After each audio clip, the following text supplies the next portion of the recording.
너 또 사고 쳤냐? 지갑 주인 올 때까지 거기 앉아서 조용히 기다려. 깡패 출신 청년이 수천만 원짜리 명품 지갑을 주워 경찰서에 가져왔어요. 주먹을 내려놓고 착실하게 살고 있었지만 세상은 여전히 그를 의심하고 있었죠. 형사가 지갑을 확인하는 순간 지갑 속 낡은 사진 한 장이 바닥으로 떨어졌습니다. 진짜 죽은 거라니까요. 근데 그 사진 왜 거기 있어요? 그거 나인데? 그때 경찰서 문이 열리며 한 여인이 뛰어들어왔습니다. 대한민국 굴지의 대기업 여회장이었죠.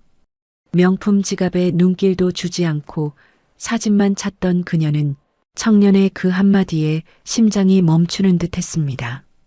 도대체 어떤 일이 있었던 걸까요? 사연 시작 전 구독과 좋아요, 그리고 댓글로 인생 나날과 함께 해주세요. 이 영상을 찾아주신 분들께 행운이 가득 깃들기를 바라겠습니다. 강남 한복판, 퇴근 시간이 한참 지난 저녁이었습니다. 경찰서 민원실 문이 벌컥 열리며 한 사내가 들어섰습니다. 공사 현장에서 온종일 시멘트 가루를 뒤집어 쓴 채 투박한 안전화가 바닥을 찍을 때마다 둔탁한 소리가 민원실 안을 울렸죠. 사내의 이름은 강상구. 33, 전과 2번의 건설 현장 일용직 노동자. 세상이 그에게 붙여준 꼬리표는 언제나 정과자였습니다.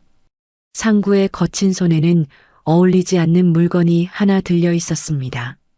검은 가죽 위에 금빛 로고가 선명하게 박힌 명품 지갑. 누가 봐도 수천만 원은 넘어 보이는 상구가 평생 벌어도 엄두도 못 낼 물건이었죠.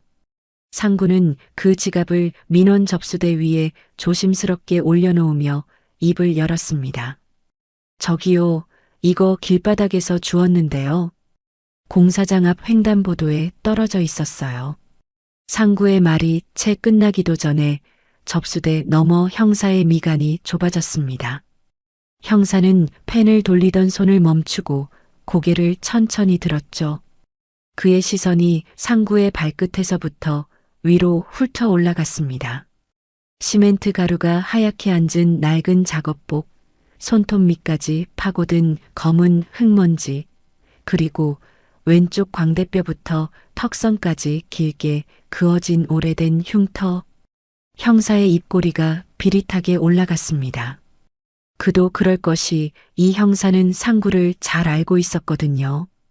이 관할에서 몇 년을 굴렀으니 상구의 전과 기록은 물론이고 어떤 패거리와 어울렸는지까지 환히 꿰고 있는 사람이었습니다. 형사에게 지금 눈앞에 서 있는 상구는 고마운 시민이 아니었습니다. 땀 냄새와 흙먼지를 풍기며 남의 명품 지갑을 들고 나타난 정가자. 그게 형사의 눈에 비친 전부였죠. 상구, 너 또 사고 쳤냐?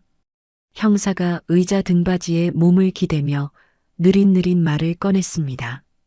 목소리에는 귀찮다는 기색과 의심이 반반씩 섞여 있었어요. 이번엔 어디서 훔친 거야?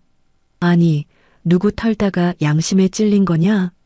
그 한마디에 상구의 가슴 속에서 뜨거운 열불이 치밀었습니다. 주먹이 저도 모르게 꽉 쥐어졌죠. 하지만 상구는 이를 악물고 참았습니다. 여기서 화를 내면 또 자기만 손해라는 걸 뼈에 새길 만큼 새겨왔으니까요. 아니, 진짜 주운 거라니까요. 사람 말 좀 믿어봐요. 공사장 앞에 그냥 떨어져 있었다고요. 억울함에 목소리가 한 톤 높아졌지만 형사의 표정은 꿈쩍도 하지 않았습니다. 오히려 허리춤에 찬 수갑을 만지작거리며 의자에서 일어나더니 상구 쪽으로 턱을 까딱했습니다. 시끄러워. 너 저기 구석에 딱 앉아 있어. 형사가 민원실 한쪽 구석을 턱짓으로 가리켰습니다. 거기엔 스프링이 삐져나온 낡은 소파가 벽에 붙어 있었죠. 내가 지갑 주인한테 연락할 거니까 올 때까지 한 발짝도 움직이지 마. 돈 한 푼이라도 비면 너 오늘 바로 유치장애인 줄 알아.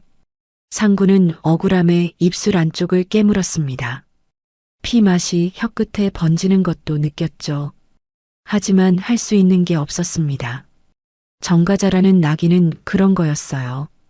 똑같은 행동을 해도 남들은 칭찬받고 자기는 의심받는 그 보이지 않는 유리벽. 상구는 무거운 몸을 끌고 소파로 가서 처박히듯 앉았습니다. 삐걱하는 소파의 비명이 조용한 민원실에 쓸쓸하게 울렸죠. 그때였습니다. 형사가 지갑의 내용물을 확인하려고 지갑을 거꾸로 들고 탈탈 털었습니다. 카드 몇 장과 영수증 쪼가리들이 접수대 위에 흩어지는 찰나 카드 지갑 깊숙한 곳에 꽁꽁 끼워져 있던 작은 사진 한 장이 바닥으로 툭 떨어졌습니다. 빛이 바래고 모서리가 다른 오래되어도 한참 오래된 사진이었어요. 형사는 거들떠보지도 않았습니다. 하지만 소파에 앉아있던 상구의 눈이 무심코 그 사진에 꽂혔죠. 가만히 있을 수만은 없었던 상구는 몸을 일으켜 바닥에 사진을 주워들었습니다. 그리고 그 순간 상구의 온 세계가 멈췄습니다. 사진 속에는 3살쯤 되어 보이는 사내아이가 있었어요. 커다란 막대 사탕을 입에 문 채 해맑게 웃고 있는 아이. 볼에는 사탕 자국인지 뭔가 묻어 있었고 눈을 반달처럼 찡긋 감은 그 표정이 어찌나 환한지 보는 사람까지 절로 미소 짓게 만드는 얼굴이었죠. 하지만 상구는 웃지 못했습니다. 사진을 든 손이 부들부들 떨리기 시작했으니까요. 왼쪽 눈 밑에 작은 점, 뭔가를 고집스럽게 담은 듯한 입술 모양. 그것은 상구가 보육원을 퇴소할 때 원장 선생님한테 건네받았던 자신의 유일한 어린 시절 사진과 소름이 끼칠 정도로 똑같았습니다. 얼굴 생김새만이 아니었어요. 사탕을 쥔 손의 각도, 살짝 기울어진 고개, 심지어 배경에 깔린 노란 벽지의 무늬까지 상구의 가슴 깊은 곳에서 설명할 수 없는 진동이 올라왔습니다. 이게 왜 이 지갑에 있어? 심장이 미친 듯이 뛰기 시작했습니다. 귀가 먹먹해질 만큼 심장 소리가 크게 울렸죠. 상구는 사진을 든 채 멍하니 서서 숨도 제대로 쉬지 못했습니다.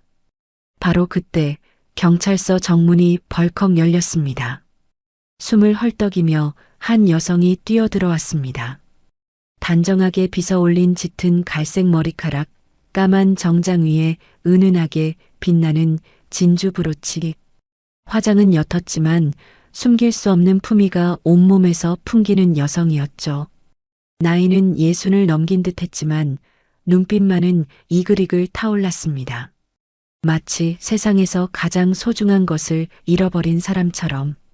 아이쿠, 가온그룹 회장님, 직접 오실 필요까지는 없으셨는데요. 형사가 벌떡 일어나며 굽실거렸습니다. 아까 상구를 대하던 태도와는 180도 달라진 목소리였죠. 하지만 여 회장의 눈에는 형사 따위는 들어오지도 않는 듯 했습니다. 그녀는 접수대 위에 놓인 지갑을 보자마자 거의 달려들다시피 다가갔습니다. 그런데 지갑을 집어든 그녀의 손이 향한 곳은 카드 칸도, 지폐 칸도 아니었습니다. 여 회장은 다급하게 지갑 안을 뒤적이다가 뭔가 비어있는 걸 발견하고는 얼굴이 하얗게 질렸습니다. 바로 그 사진이 없었던 거예요. 카드칸 깊숙이 늘 넣어두었던 그 작은 사진. 사진은요? 안에 사진이 있었는데 여 회장의 목소리가 날카롭게 떨렸습니다. 돈은 안중에도 없었어요. 수천만 원어치 카드들이 멀쩡한데도 그녀의 눈에는 오직 그 작은 사진만 보이는 듯 했죠. 아, 이거 말씀이시죠? 아까 바닥에 떨어져서 제가 보관하고 있었습니다. 형사가 해실해실 웃으며 뒤를 돌아봤습니다. 그런데 사진은 형사 손에 없었어요. 상구가 들고 있었으니까요. 형사가 상구에게 눈을 부릅떴습니다. 야, 그거 내놔. 상구는 사진을 내밀면서도 시선을 떼지 못했습니다.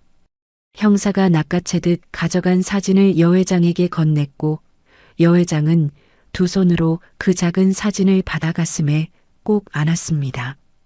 이 사진 무사했구나. 정말 다행이다. 여 회장의 눈에 눈물이 그렁그렁 고였습니다. 주름 깊은 손가락이 사진 위를 조심스럽게 쓸어내리는 그 모습에서 상구는 형언할 수 없는 감정이 쏟아져 올라오는 걸 느꼈습니다. 저 사진이 저 사람한테 얼마나 소중한 건지 그 떨리는 손끝만 봐도 알 수 있었으니까요. 상구는 자기도 모르게 소파에서 일어났습니다. 다리가 저절로 움직였어요. 형사가 거기 앉아 있으라니까 하고 소리쳤지만 상구의 귀에는 아무것도 들리지 않았습니다. 심장이 터질 것처럼 뛰는 소리만 온 세상을 가득 채우고 있었죠. 상구는 여 회장 앞에 멈춰서서 떨리는 목소리로 입을 열었습니다. 저기요, 아줌마. 여 회장이 고개를 들었습니다. 시멘트 가루 범벅인 사내의 얼굴과 그녀의 시선이 정면으로 부딪혔죠. 그 사진 속에 누구예요? 상구의 목소리가 떨리고 있었습니다. 감추려 해도 감출 수가 없었어요. 30년 넘게 살면서 어떤 주먹 앞에서도 떨리지 않았던 목소리가 이 작은 사진 한 장 앞에서 추풍낙엽처럼 흔들리고 있었습니다. 그거 나 같은데. 나 어릴 때랑 똑같은데. 그 한마디가 떨어지는 순간 경찰서 안의 모든 공기가 얼어붙었습니다. 형광등이 지직거리는 소리마저 멈춘 것 같았어요. 형사는 이 새끼가 또 사기를 치네 하며 상구의 팔을 거칠게 낚아챘습니다. 하지만 상구는 잡아끄는 힘에도 시선을 돌리지 않았어요. 오직 여 회장만 바라보고 있었습니다. 그리고 여 회장도 움직이지 못했습니다. 사진을 가슴에 안은 채 상구의 얼굴을 멍하니 올려다보고 있었죠. 낡은 작업복을 입은 거친 사내의 왼쪽 눈 밑에 사진 속 3살배기 아이와 같은 자리에 박힌 작은 점이 보였습니다. 여 회장의 입술이 파르르 떨렸습니다. 무언가 말을 하려는 듯 입이 벌어졌다 닫히기를 반복했지만 끝내 아무 소리도 나오지 않았어요. 시멘트 냄새를 풍기는 정과자와 진주 브로치를 단 여 회장. 같은 공간에 있는 것조차 어울리지 않는 두 사람의 시선이 형광등 불빛 아래서 실처럼 엉켜붙었습니다. 30년간 멈춰있던 운명의 톱니바퀴가 다시 돌아가기 시작했습니다. 과연 이 사진은 두 사람을 어떤 진실로 안내하게 될까요? 상구의 절박한 눈빛이 여 회장의 흔들리는 눈동자에 깊이 박힌 채 경찰서의 시간만 멈춰 있었습니다. 형사도 민원실 직원도 아무도 입을 열지 못하는 이상한 침묵이 흘렀습니다. 주위의 손이 아주 천천히 마치 무언가에 이끌리듯 상구의 얼굴 쪽으로 올라가고 있었습니다. 그 손끝이 상구의 왼쪽 눈 밑 작은 점이 박힌 바로 그 자리에 닿으려던 순간이었습니다. 회장님, 여기서 대체 뭘 하고 계신 겁니까? 경찰서 정문이 벌컥 열리며 날카로운 고함이 민원실 전체를 찢는 듯 했죠. 딱딱한 구두 굽이 바닥을 찍는 소리가 요란하게 울렸고 검은 코트를 걸친 장신의 남자가 성큼성큼 안으로 걸어 들어왔습니다. 가온그룹 이사 최기태, 주위의 사촌 오빠이자 그룹의 모든 실무를 쥐고 흔드는 실세 중의 실세였죠. 기태는 문을 열자마자 상황을 단숨에 읽어냈습니다. 사촌 동생이 시멘트 범벅인 정과자와 마주서서 눈물까지 글썽이고 있는 이 그림이 기태의 눈에는 한순간에 위험 신호로 잡혔던 겁니다. 기태는 주위와 상구 사이를 거칠게 가르며 여동생 앞을 가로막았습니다. 그러고는 상구를 위에서 아래로 천천히 훑어보았죠. 시멘트 가루가 앉은 작업복, 갈라진 손톱, 얼굴에 오래된 흉터, 기태의 입꼬리가 비릿하게 올라갔습니다. 벌레를 밟기 직전의 표정이었어요. 어디서 이런 질 나쁜 놈이 감히 회장님께 사기를 쳐? 기태의 목소리는 낮았지만 민원실 구석구석까지 쩌렁쩌렁 울렸습니다.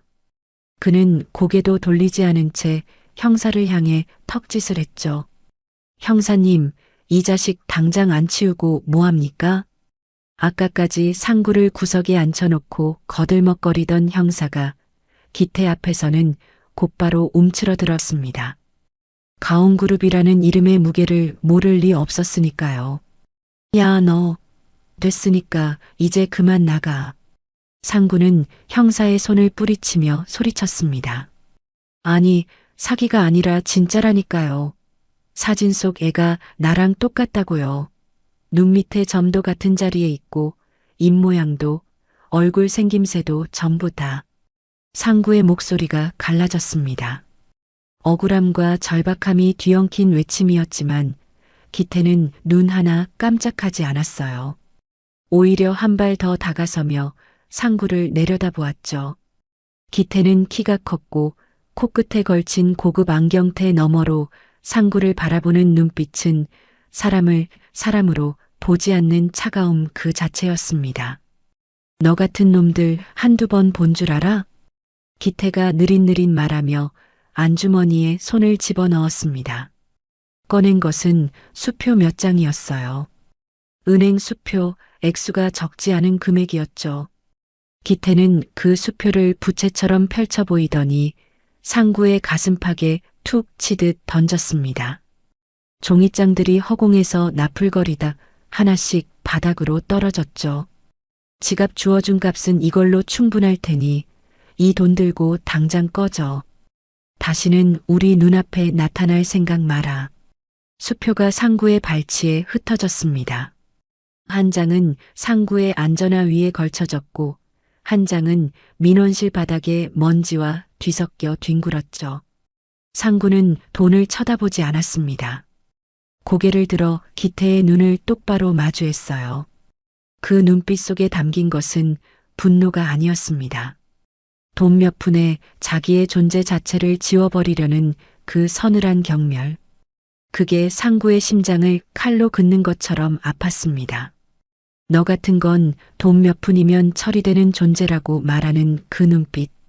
상구는 평생을 그런 눈빛 속에서 살아왔지만 오늘따라 유독 그 시선이 뼛속까지 스며들었습니다. 어쩌면 태어나서 처음으로 자기가 누구인지 알 수 있을지도 모른다는 희망을 품었기 때문인지도 모릅니다. 그 희망이 컸던 만큼 짓밟혔을 때의 아픔도 컸던 거죠. 상구는 형사의 손을 뿌리치고 주위를 향해 돌아섰습니다. 두 눈에 핏줄이 서도록 여 회장을 똑바로 응시했습니다. 말하고 싶었어요. 제발 한 번만 내 말을 들어달라고, 나를 좀 봐달라고. 하지만 입이 열리기도 전에 기태가 주위의 어깨를 감싸며 몸을 돌려 세웠습니다. 가시죠, 회장님. 이런 데서 이런 놈한테 시간 낭비하실 필요 없습니다. 주인은 기태의 손에 이끌려 출입문 쪽으로 발을 옮겼습니다. 한 걸음, 두 걸음. 그녀의 등이 점점 멀어졌죠. 상구는 그 뒷모습을 보며 소리를 지르고 싶었지만 목구멍이 꽉 막힌 것처럼 아무 소리도 나오지 않았습니다. 주희가 문 앞에서 잠깐 멈칫했습니다. 고개를 반쯤 돌려 상구 쪽을 힐끗 바라보는 듯 했지만 기태가 빨리 나가시죠라며 등을 밀자 그대로 문 밖으로 사라졌습니다. 철컥. 유리문이 닫히는 소리가 경찰서 안에 메아리 쳤습니다. 상구는 닫힌 문 앞에 멍하니 서 있었습니다. 발밑에는 아까 기태가 던진 수표들이 흩어져 있었지만 죽고 싶은 마음은 손톱만큼도 없었어요. 상구는 난생 처음 느껴보는 종류의 비참함에 주먹을 꽉 쥐었습니다. 맞아서 아픈 게 아니었습니다. 무시당해서 아픈 것도 아니었어요. 태어나서 처음으로 나일 수도 있는 무언가를 발견했는데 그걸 확인할 기회조차 얻지 못한 채 문전박대를 당한 거잖아요. 그게 온몸의 뼈를 으스러뜨리는 것보다 더 아팠습니다. 형사가 뒤에서 야, 수표 안 가져가. 그것도 돈인데 하며 킬킬거렸지만 상구의 귀에는 아무것도 들리지 않았습니다. 그저 닫힌 유리문 너머로 사라지던 여회장의 뒷모습만 망막에 박혀 있을 뿐이었죠. 같은 시각 경찰서 앞에 세워진 검은색 세단 안. 기태는 운전석 뒤에 깊숙이 몸을 묻고 주희에게 말을 건넸습니다. 목소리는 놀라울 만큼 부드러웠어요. 아까 경찰서 안에서 상구에게 쏟아내던 살기 어린 목소리와는 완전히 다른 걱정 가득한 친척 오빠의 목소리였죠. 회장님, 요즘 기력이 많이 약해지셨습니다. 그러니까 저런 놈들한테 쉽게 휘둘리시는 거예요.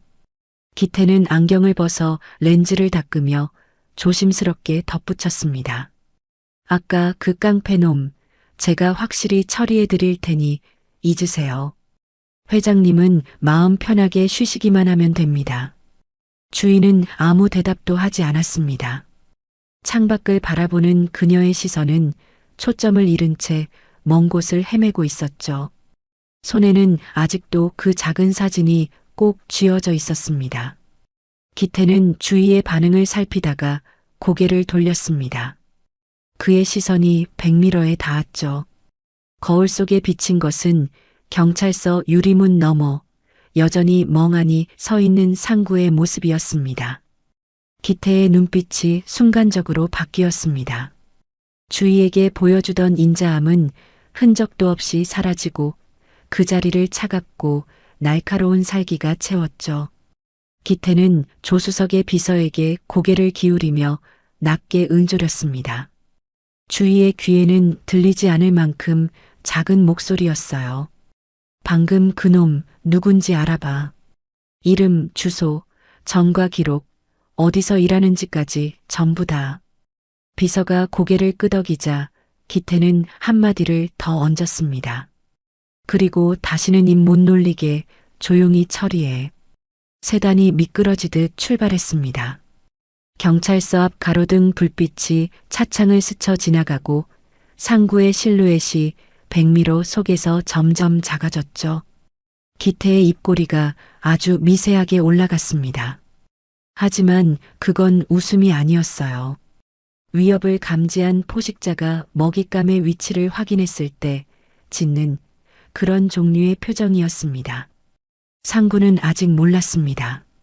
선의로 주운 지갑 하나가 자기 발밑에 보이지 않는 거대한 덫을 깔아놓았다는 사실을 말이죠. 다음 날 새벽 5시, 아직 해가 뜨기 한참 전 자욱한 안개가 거리를 덮고 있었습니다.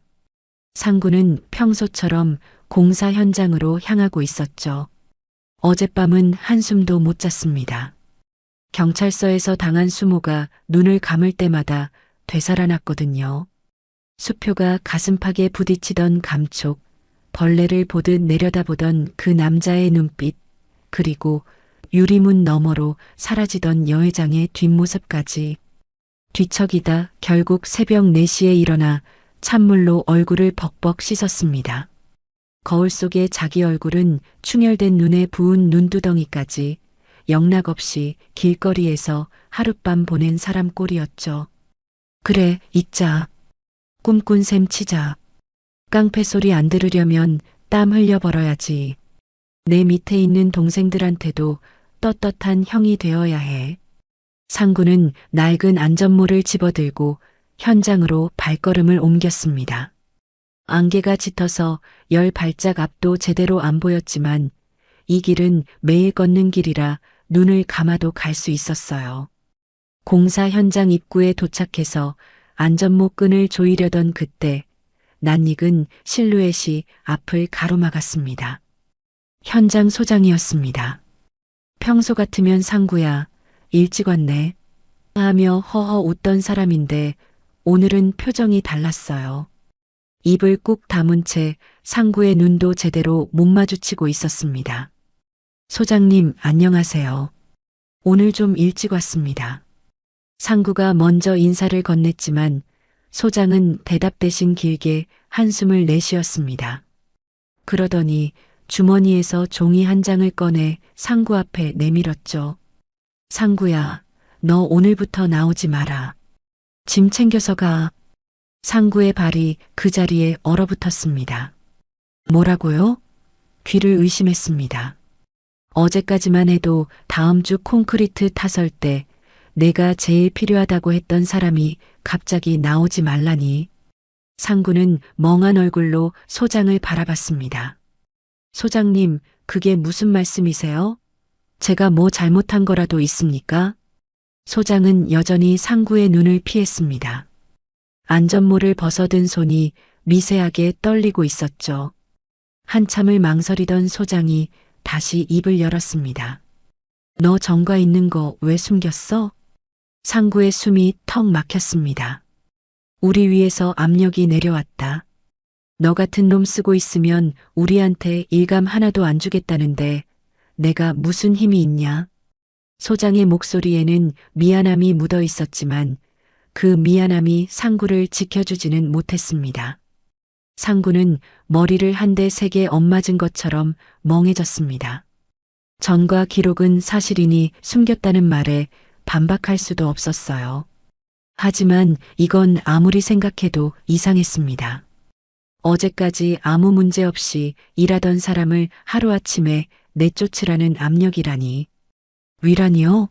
누가 그런 압력을 넣은 겁니까?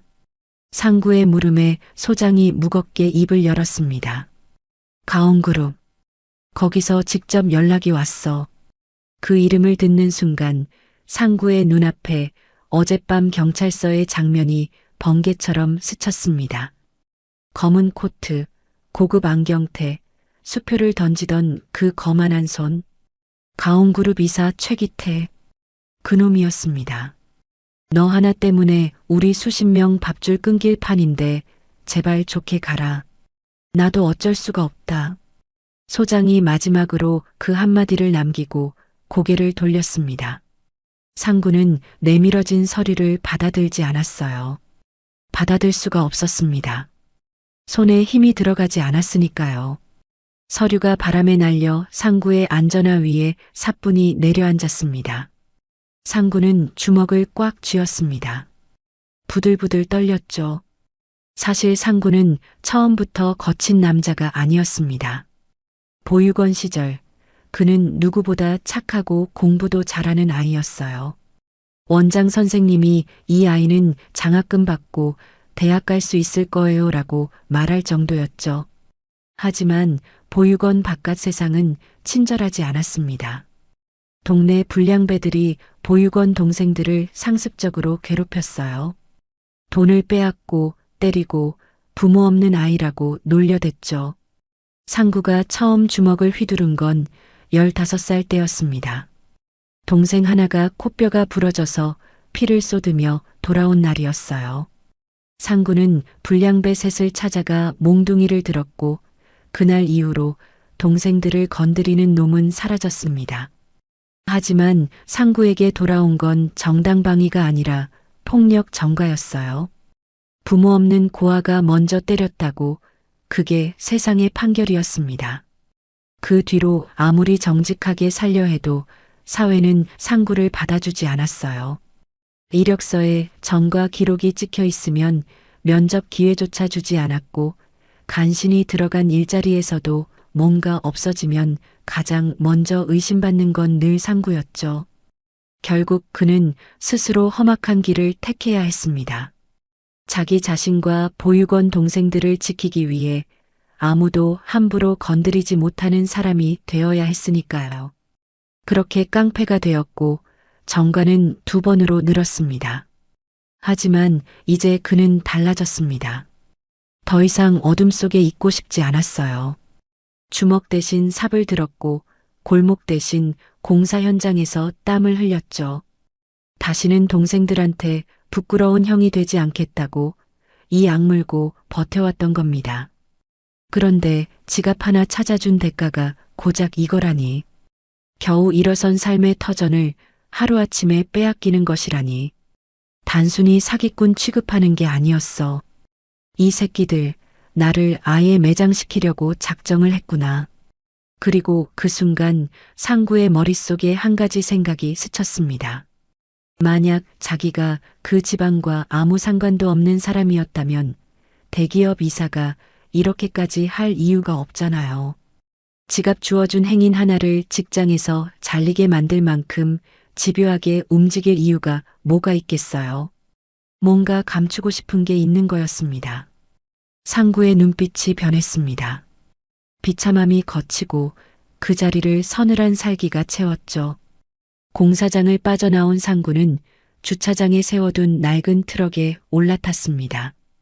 운전석에 앉자마자 운전대를 두 주먹으로 내려쳤습니다. 쿵 하는 둔탁한 소리가 차 안에 울렸죠. 상구는 오랫동안 들여다보지 않았던 휴대폰 연락처를 뒤졌습니다. 화면을 한참 스크롤하다 어느 이름에서 손가락이 멈췄죠. 전화를 걸자 2번 만에 상대가 받았습니다. 나다. 애들 좀 모아라. 나 뒤통수 제대로 맞았거든.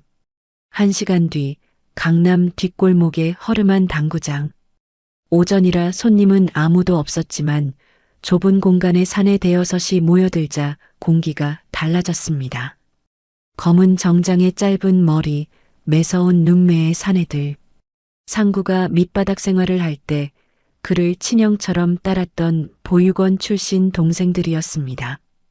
상구가 건설 현장으로 떠난 뒤에도 이 동생들은 상구의 안부를 물었고 상구도 한 달에 한 번씩은 밥을 사며 안부를 챙겼죠. 그런 형이 갑자기 모여라를 외쳤으니 누구 하나 빠지지 않고 달려온 겁니다. 형님, 드디어 복귀하시는 겁니까? 맨 앞줄에 앉은 동생이 눈을 빛내며 물었습니다. 상구가 고개를 저었죠. 아니, 이번엔 깡패짓 하려는 게 아니야. 상구는 당구대에 기대어 동생들의 얼굴을 하나하나 훑어보았습니다. 그러고는 주머니에서 보육원 시절 받았던 자기 사진을 꺼내 당구대 위에 올려놓았어요. 내가 누군지 좀 알아야겠어서 그런다. 상구는 어제 경찰서에서 벌어진 일을 처음부터 끝까지 들려주었습니다. 지갑 속에 있던 자기 어린 시절과 똑같은 사진, 그 사진을 안고 울던 재벌 회장, 그리고 그 자리를 개판으로 만들며 자기를 쫓아낸 최기태라는 남자까지. 동생들의 표정이 점점 굳어졌죠. 그 집안에 30년 전 무슨 일이 있었는지 알아내. 그 여자 회장이 왜 내 사진을 지갑에 넣고 다녔는지, 그리고 어제 그놈이 왜 나를 그렇게까지 밟으려 드는 건지. 하나도 빠짐없이 전부 찾아내. 상구의 목소리는 낮았지만 당구장 안의 공기를 짓누를 만큼 무거웠습니다. 동생들이 일제히 고개를 끄덕였죠.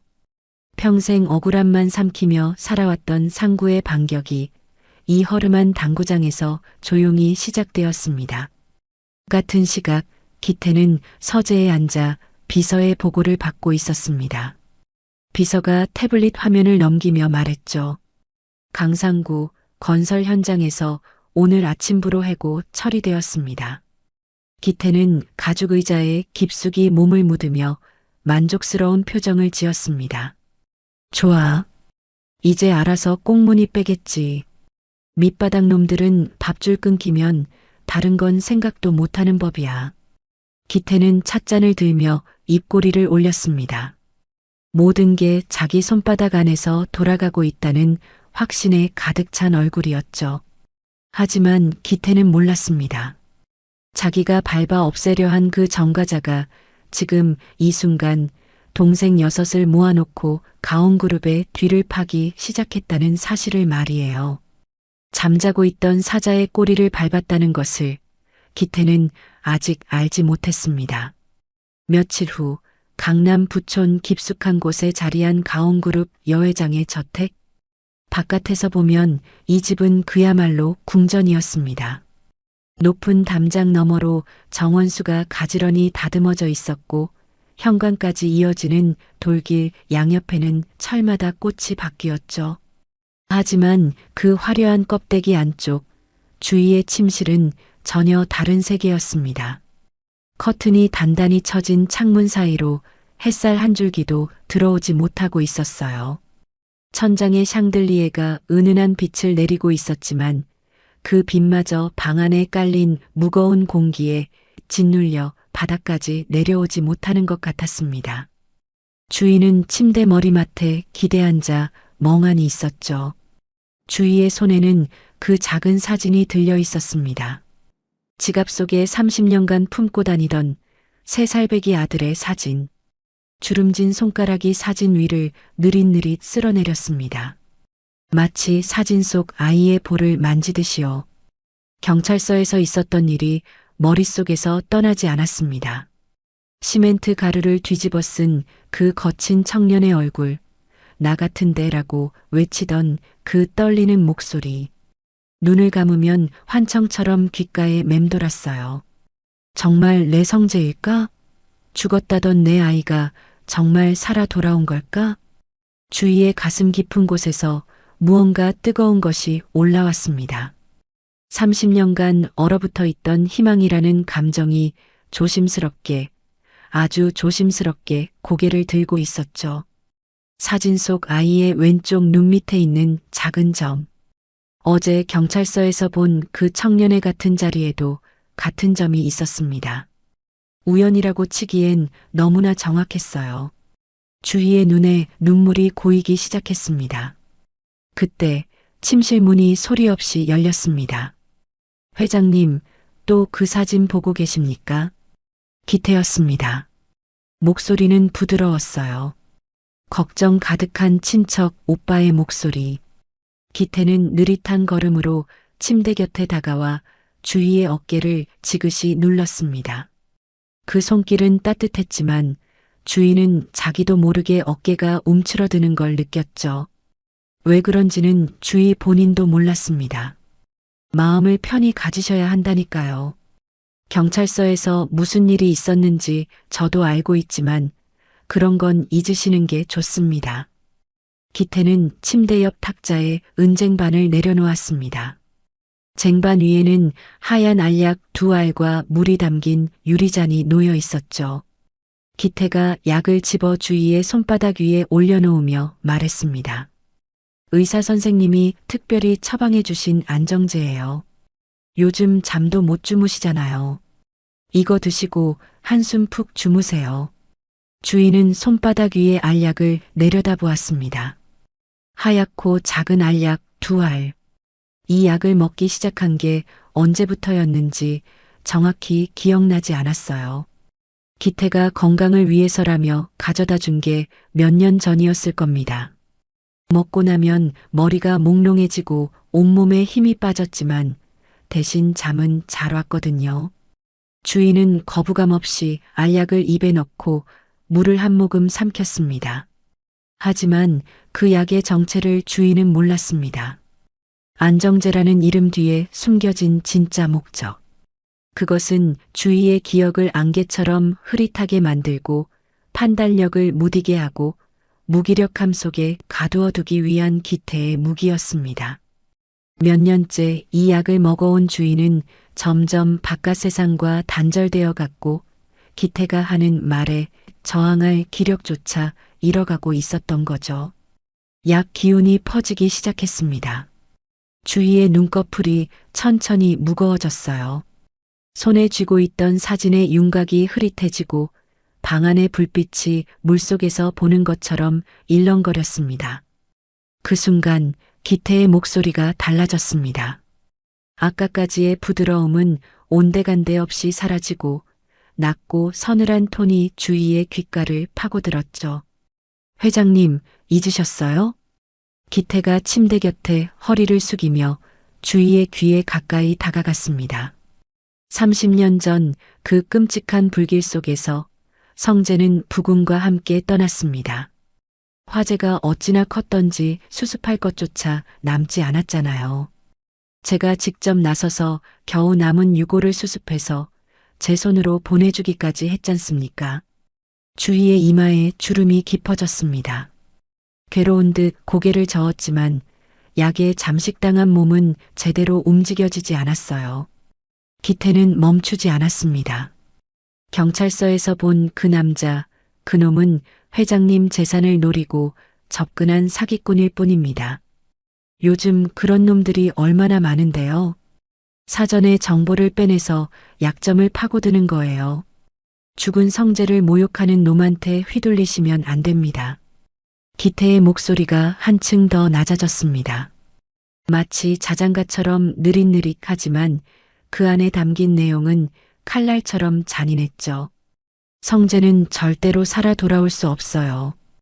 회장님도 알고 계시잖아요. 그때 제가 직접 확인했습니다. 불길이 너무 거셌어요. 아무도 그 안에서 살아나올 수 없었습니다. 주위의 눈동자가 서서히 초점을 잃어갔습니다. 약 기운이 온몸을 적시며 의지를 녹여내고 있었어요. 입술이 달싹거리더니 힘없는 목소리가 새어나왔습니다. 그래, 성재는 죽었지. 내 아들은 없지. 기태의 입꼬리가 아주 미세하게 올라갔습니다. 만족스러운 하지만 어디까지나 주위의 눈에는 보이지 않을 정도의 미소였죠.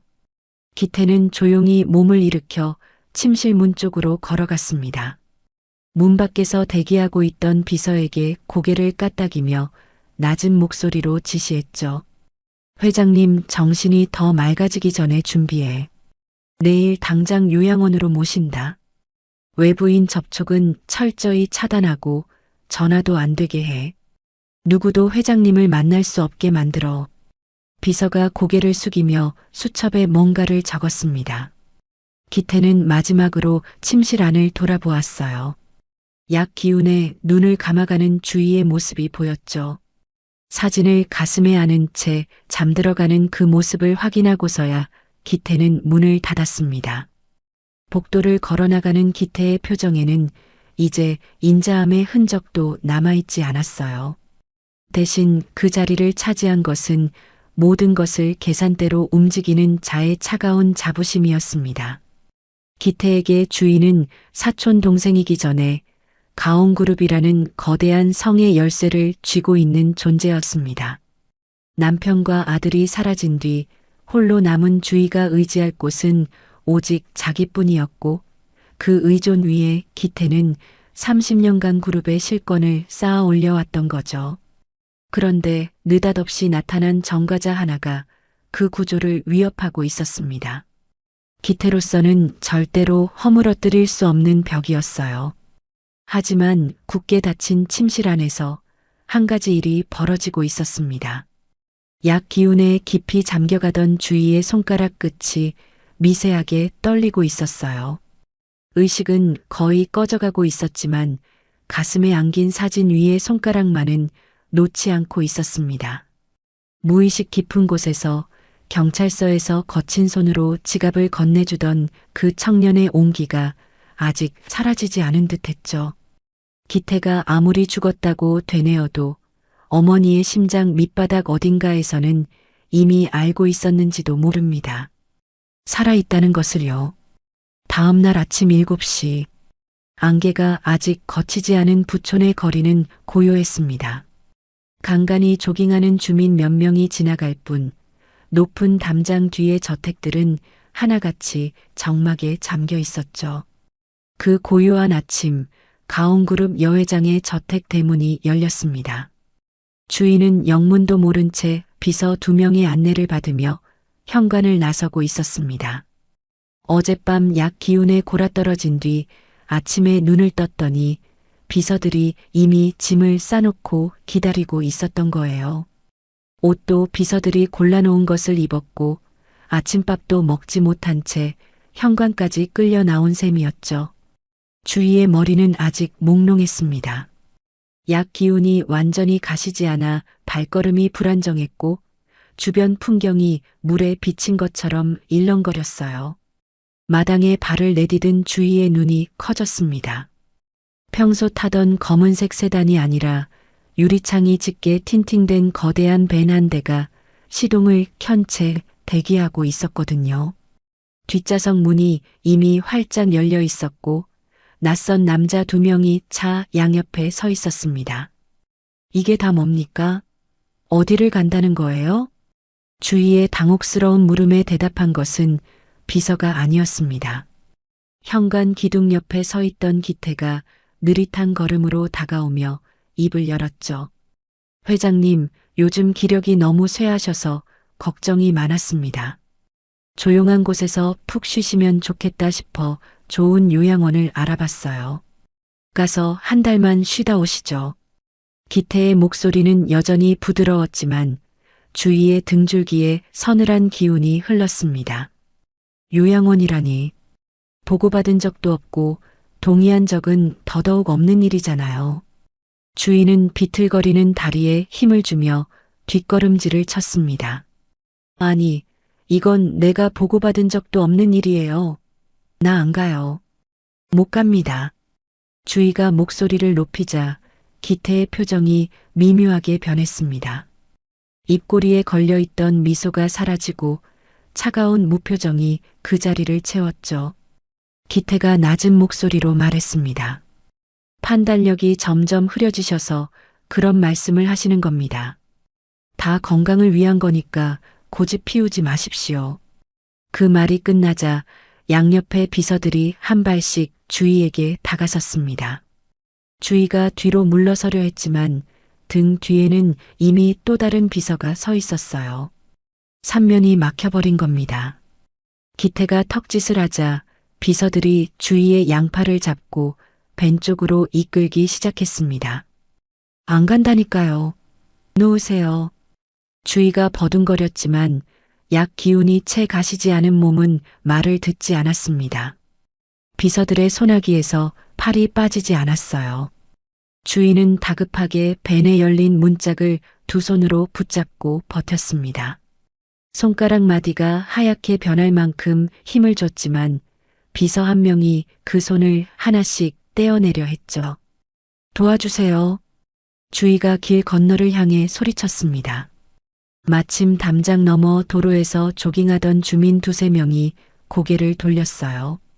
하지만 그뿐이었습니다. 가온그룹 회장 저택에서 무슨 일이 벌어지는지 보면서도 아무도 발길을 옮기지 않았죠. 정원사와 경비원들도 마찬가지였습니다. 기태의 위세 아래에서 수년간 월급을 받아온 사람들이 나설 리가 없었어요. 그들은 그저 고개를 숙이고 못 본 척할 뿐이었습니다. 전 안 간다니까요. 누가 좀 도와주세요. 주위의 외침이 안개 낀 아침 공기 속으로 흩어졌습니다. 아무도 오지 않았어요.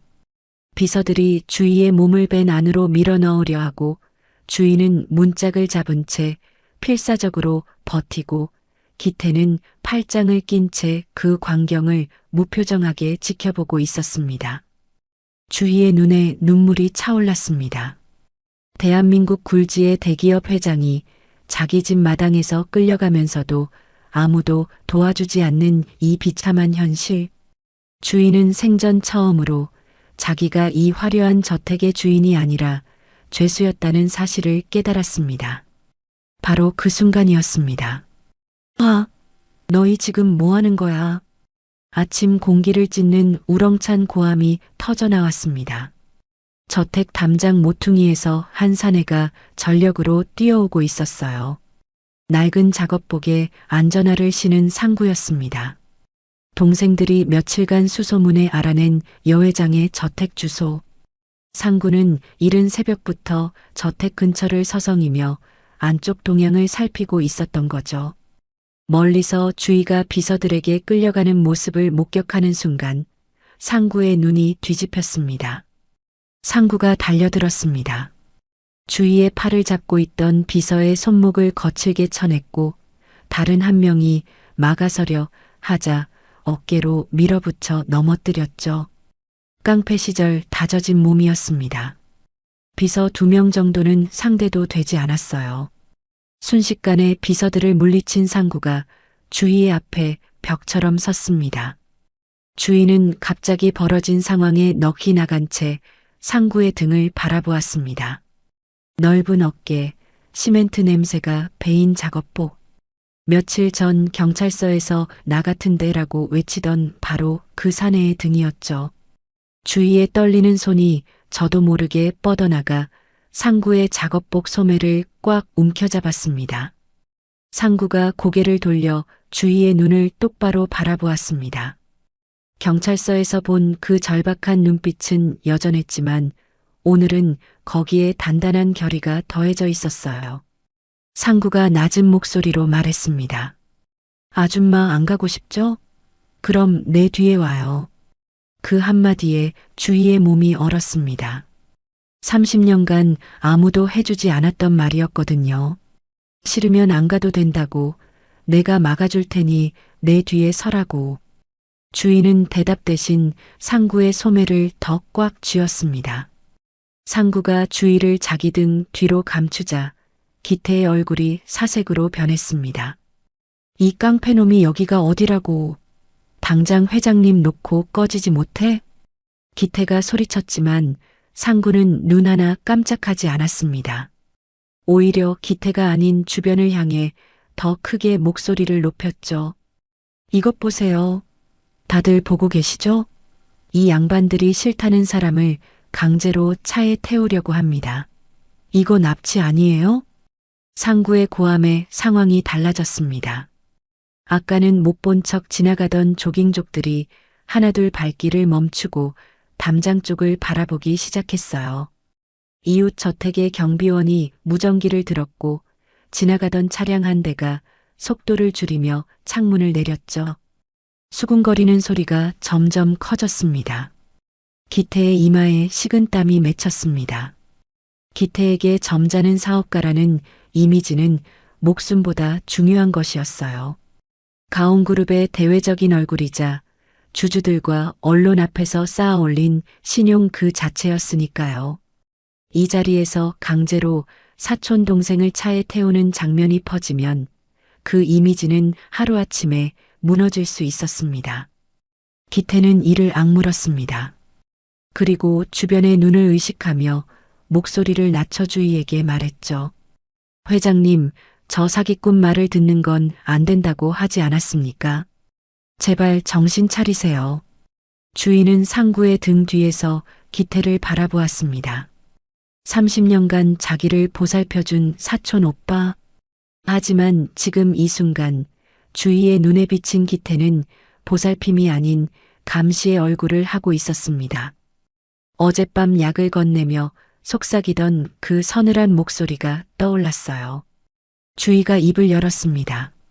나는 최 이사님 말도 믿을 수가 없게 됐어요. 기태의 눈이 떨렸습니다. 주희가 상구의 소매를 잡은 채 한 발 앞으로 나섰죠. 가죠. 그 짧은 한마디에 기태는 아무 말도 하지 못했습니다. 주변에 모여든 사람들의 시선이 자기를 향하고 있었고 여기서 더 실랑이를 벌이면 돌이킬 수 없는 상황이 된다는 걸 기태도 알고 있었으니까요. 기태는 주먹을 꽉 쥔 채 두 사람이 걸어나가는 모습을 지켜볼 수밖에 없었습니다. 상구는 주희를 데리고 저택 담장을 돌아 주차해둔 낡은 트럭으로 향했습니다.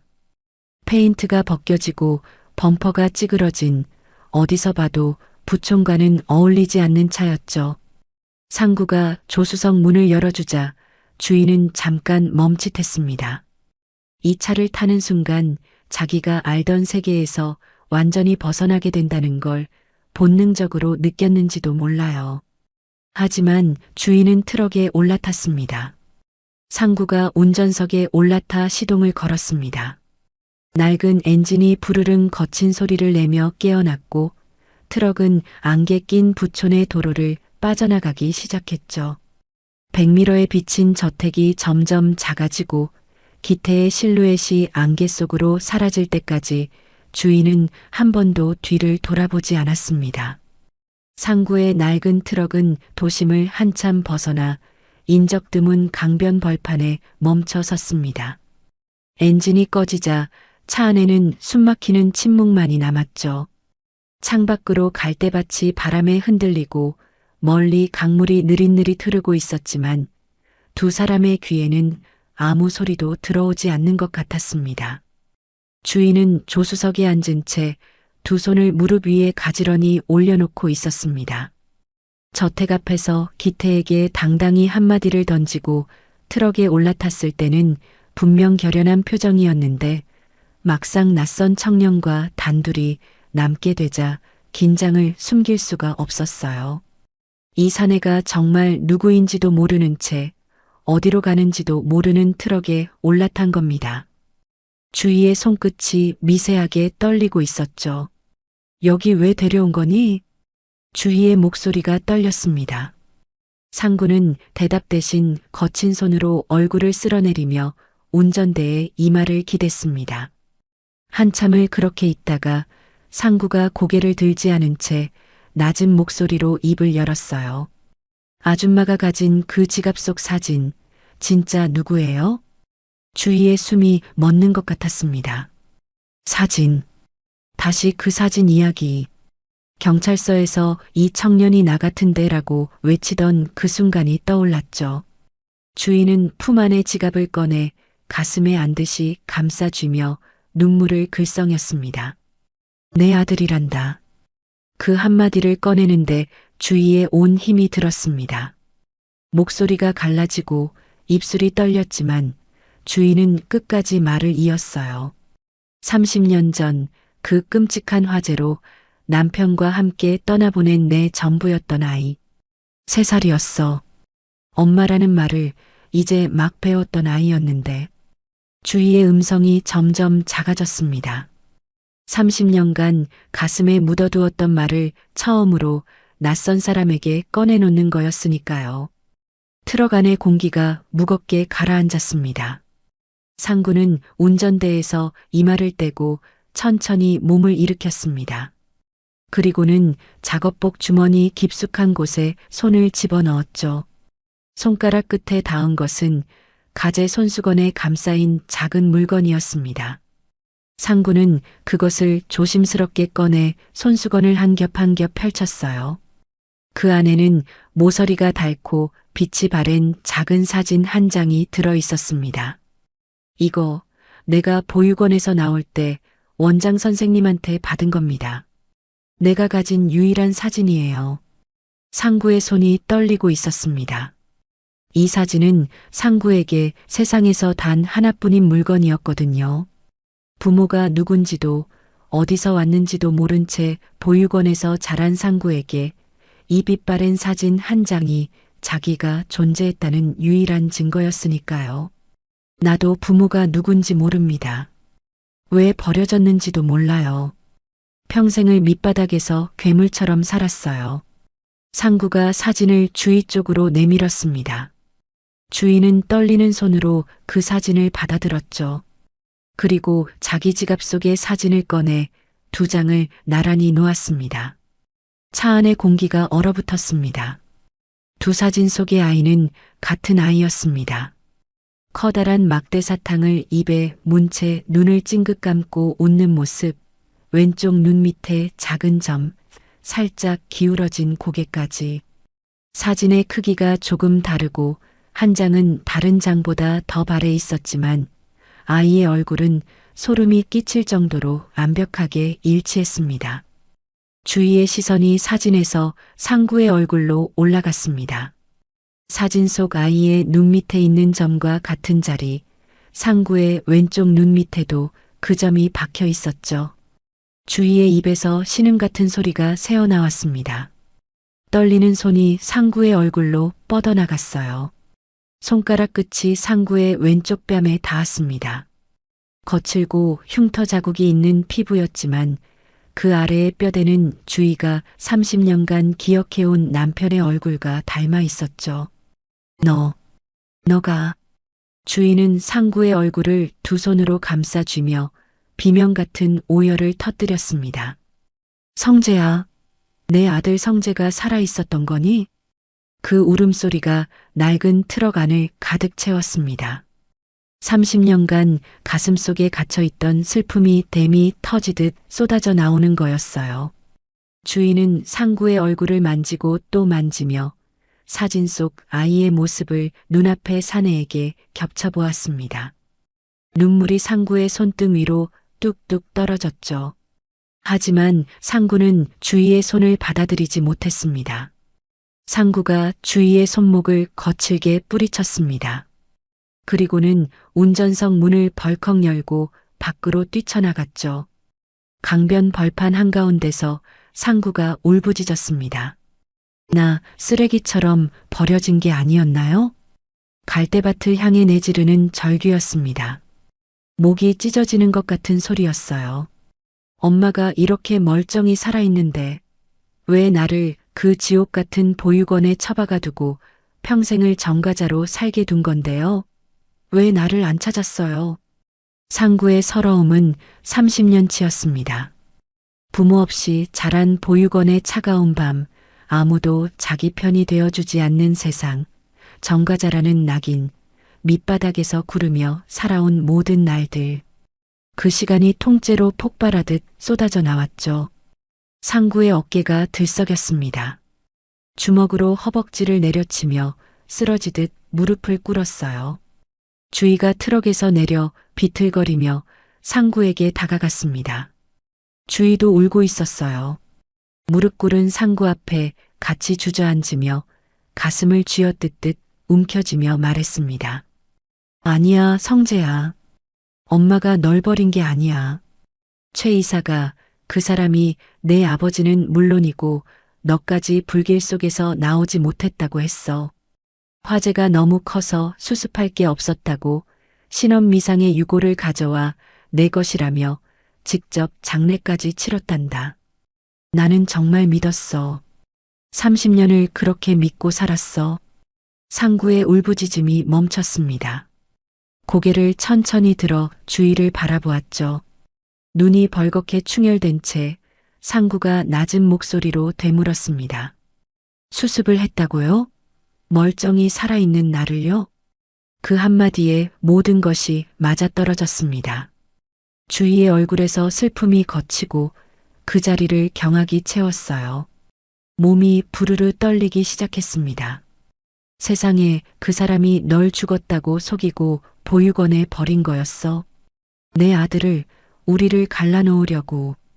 상구의 눈에서 눈물이 마르고 대신 서늘한 분노가 차올랐습니다. 이제 원망의 방향이 바뀌었어요. 엄마가 자기를 버린 게 아니었습니다. 누군가가 의도적으로 엄마와 자기 사이를 갈라놓은 거였죠. 30년간 엄마는 자기가 죽은 줄 알고 울었고 자기는 버림받은 줄 알고 밑바닥에서 굴렀던 겁니다. 그 모든 비극의 설계자가 한 사람이라는 사실에 상구의 이가 갈렸습니다. 두 사람은 강변 벌판 한가운데서 서로를 부둥켜 안고 한참을 울었습니다. 갈대밭 사이로 바람이 불었고 멀리서 강물 소리가 났지만 두 사람에게는 서로의 울음소리밖에 들리지 않았어요. 30년이라는 시간이 만들어낸 상처가 어찌나 깊었던지 두 사람 모두 쉽게 울음을 멈출 수가 없었습니다. 한참이 지나서야 상구가 먼저 이성을 되찾았습니다. 소매로 거칠게 눈물을 닦고 주위에 젖은 뺨을 투박한 손으로 닦아주었죠. 이제 울지 마요. 상구의 목소리는 아직 갈라져 있었지만 그 안에 단단한 결의가 묻어 있었습니다. 사진만으로는 부족합니다. 그놈이 발뺌할 수 없게 아무도 부정할 수 없는 확실한 증거가 필요해요. 주인은 눈물 사이로 상구의 눈을 바라보았습니다. 그 눈빛을 보는 순간 주인은 알았어요. 이 청년이 방법을 찾을 거라는 걸. 주희가 상구의 거친 손을 두 손으로 꼭 잡았습니다. 그래, 유전자 검사를 하자. 그 사람이 다시는 우리 사이를 갈라놓지 못하게. 이 엄마가 반드시 너를 되찾을 거야. 상구는 대답 대신 고개를 끄덕이고 자리에서 일어났습니다. 주희의 손을 잡아 일으킨 뒤 트럭 조수석 문을 열어주었죠. 두 사람은 비장한 얼굴로 다시 트럭에 올라탔습니다. 시동을 건 상구가 핸들을 돌리자 낡은 트럭이 강변 벌판을 빠져나가 도심 방향으로 달리기 시작했습니다. 아무도 부정할 수 없는 진실을 손에 쥐기 위해 유전자 검사소를 향해서요. 같은 시각 상구의 낡은 트럭에 주위를 빼앗긴 저택안은 전쟁터가 되어 있었습니다. 기태는 서재에서 닥치는 대로 물건을 집어던지고 있었어요. 책상 위의 서류철이 벽에 부딪혀 흩어지고 찻잔이 바닥에 떨어져 산산조각이 났죠. 평소 완벽하게 빗어 넘기던 머리카락이 이마 위로 흘러내렸고 안경테를 쥔 손이 부들부들 떨리고 있었습니다. 감히 내 눈앞에서 최주희를 채가 그 정가자놈이 기태의 고함이 서재 밖까지 울려 퍼졌습니다. 문 앞에서 대기하고 있던 비서가 움찔했지만 감히 안으로 들어가지 못하고 서 있었죠. 기태는 깨진 찻잔 조각을 밟으며 서재를 왔다 갔다 했습니다. 30년간 쌓아 올린 계획이 공사판 인부 하나 때문에 흔들리고 있었어요. 주희가 자기 손 안에서 벗어났다는 사실, 그것이 기태를 미치게 만들고 있었습니다. 하지만 기태는 기태였습니다. 분노는 오래가지 않았어요. 깨진 찻잔 조각 위에 선 채 거친 숨을 몰아쉬던 기태의 눈빛이 서서히 가라앉기 시작했습니다. 이마 위로 흘러내린 머리카락을 손가락으로 쓸어 넘기며 기태는 다시 차가운 계산기를 돌리기 시작했죠. 저 두 사람이 갈 곳은 뻔했습니다. 사진만으로는 아무것도 증명할 수 없으니 반드시 유전자 검사를 하러 갈 겁니다. 그게 30년 전의 진실을 확인할 수 있는 유일한 방법이니까요. 기태의 입꼬리가 비릿하게 올라갔습니다. 이 비서. 기태가 문 밖에 비서를 불렀습니다. 비서가 허리를 숙이며 안으로 들어서자 기태가 낮은 목소리로 명령했죠. 강남 일대 유전자 검사소란 검사소는 싹 다 뒤져. 그놈들이 어디로 갈지 모르니까 가능한 곳은 전부 손을 써놔. 그리고 돈으로 안 되는 놈은 없다는 거 보여주고 와.